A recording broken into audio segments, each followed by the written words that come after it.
Masu sauraro barkanmu da kasancewa da ku a cikin ƙayatacce kuma sabon littafinmu mai suna Kuruciya Cikin Duhu, wanda ni Hajiya kofar na isa nake rubutawa sannan kuma na karanto muku. To alhamdulillah, yabo da godiya su tabbata ga Allah subhanahu wata'ala wanda ya bani iko da kuma damar fara rubuta wannan littafi mai suna Kuruciya Cikin Duhu. Kuruciya Cikin Duhu labari ne da ya shafi rayuwar wasu 'yan mata masu fuskantar tarin ƙalubale tun daga ƙuruciya. Wannan littafin yana ɗauke da darussa masu yawa, ciki har da yadda rashin gata ke jefa mutane cikin halin ƙaƙani-ƙayi, da yadda jarumta da haƙuri ke fidda mutum daga duhu zuwa haske. Haka kuma na rubuta wannan littafi ba wai don nishaɗantarwa kaɗai ba, domin nuna irin jarabawar da wasu ke fuskanta, musamman a rayuwar aikatau, talauci da ƙiyayya daga wasu. Babi na farko, wato chapter 1. Tafiya take tamkar tana jin tausayin taka ƙasa. Idan baka sani ba, za ka ɗauka tana yi ne da salon yanga, sai dai tana tafiya ne a hankali saboda ba ta son ta isa gida a kan lokaci. A haka ta ci gaba da tafiya har ta isa wani madaidaicin gida ginin ƙasa, sai da ta tsaya na wasu lokuta sannan ta shiga cikin gida tare da yin sallama. Jin shiru ba a amsa ba ya tabbatar mata da matar gidan ba ta nan, don haka cike da jin daɗi ta shige wani ɗan ƙaramin ɗaki, wanda sai da ta durƙusa sosai kafin ta shiga, kasancewar ƙofar ɗakin ƙarama ce sosai. Zama ta yi akan wata katifa wacce ta gama gajiya da duniya. Guri ɗaya take kallo cike da tsantsar damuwa a fuskarta.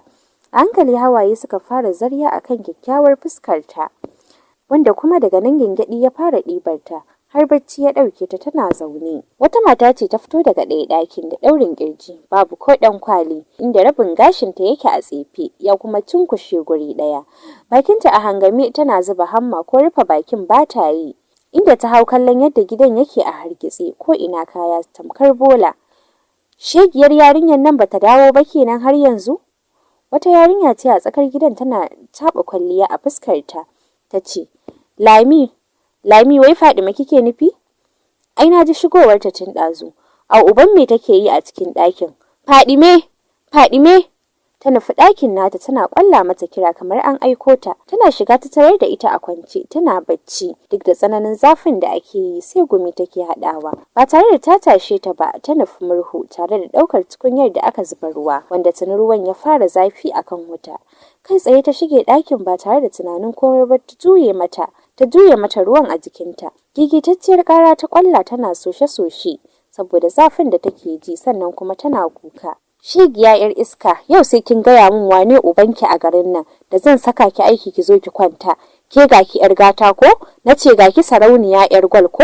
Ta faɗa tare da fincikar gashinta a haka, ba tare da ta saki gashin ba. Faima azaba ta ishe ta kukan mata kasa. Inna dan Allah ki yi haƙuri. Wallahi kaina ne ike ciwo, ki yafe min, ba zan ƙara ba.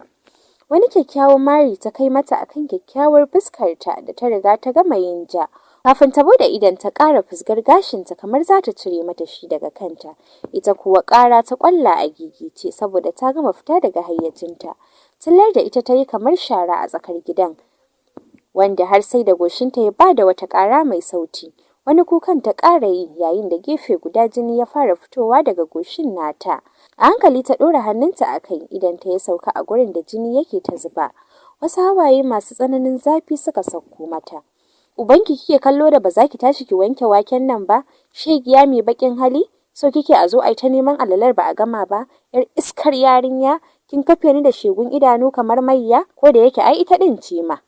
Yarinyar da take kwalliya a tsakar gidan ce ta taso tana kallon uwar tata da take kira da Lami kai tsaye. Kai tsaye. Lami, ni wallahi na tsane ta, musamman wannan shegen kyan da take da shi sai ka ce aljana. Ta faɗa tare da watso kayan wanki wanda ba abin da suke sai shegen tsami da wari. Maza ki wanke min, shegiya mai bakin hali. Ta faɗa tana kwaɗa mata takalmanta mai tsini akan fuskarta. Faima ba ta cikin hankalinta, amma haka ta tashi ta fara sirfan waken da ya kai kwano 6, sannan ta wanke shi tsaf. Tana gamawa ta fara wanki a gajiye, sai da ta gama tsaf ta share gidan, sannan ta cika ko ina na gidan da ruwa. Yunwa take ji sosai, rabanta da abinci kwana 3 kenan. Shi ma koko ne kawai ta sha, har yanzu da rana ta buɗe sosai. Uwarki kike jira da ba za ki ɗau markaɗen ki kai ba? A hankali ta ɗora markaɗen waken a kanta, kwano 6, sannan ta riƙe kwano 2 na koko a hannunta, wanda da ƙyar take iya ɗaga ƙafarta ta fito daga gidan. Tana cikin tafiya ta fara ganin duhu yayin da hancin cikinta suka harharɗe saboda tsananin yunwa. Guri ta fara nema da niyyar ta sauke ta huta, sai dai tana durƙusawa ta fara ganin bibiyo. Idanunta suka rufe, ta faɗi a gurin gaba ɗaya, wanda ko motsi ba ta yi ba, yayin da botukan suka yi gefe guda. Bokitin wake kuwa ya faɗa kwata inda ya farfashe.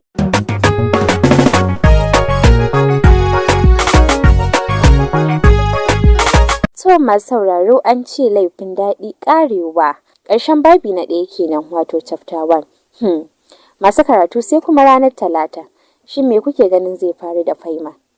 Me kuke ganin Lami za ta yi idan ta yi arba da dukiyarta a kwata? Sai na ji ra'ayinku.